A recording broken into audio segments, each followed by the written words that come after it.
যে ভালোবাসবা না তার মূল উদাহরণ আমি এদের ঘামেতে শরীর লুঙ্গি সব ভিজে গেছে, এই যে ভিজে গেছে যে পানি। পাটের ভিতরে কি অত্যাধিক গরম, সোনালি আঁশ পাট, এদের চাষ করা খুব কঠিন ব্যাপার। পাটের ভুঁই মারতে আসি, এই যে গরমেতে ঘামে ভিজে যাচ্ছে। আপনারা দেখতে পাচ্ছেন আমার শরীর পুরো ভিজা, শরীর পুরো ভিজা।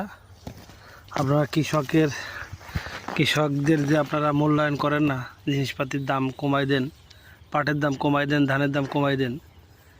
তা আমি চাইব যে দেশের জনগণকে যারাই আছেন কৃষকদের ভালোবাসবেন। কৃষকদের ভালোবাসা না দিলে সবাই না খেয়ে মরবে। কিন্তু কৃষকরা দিশে পিষে না পাইয়ে তারা চাষ করতে বাধ্য হয়। আমাদের অবস্থা দেখেন, পাটের ভিতরে কি গরম, ওরে বাবা।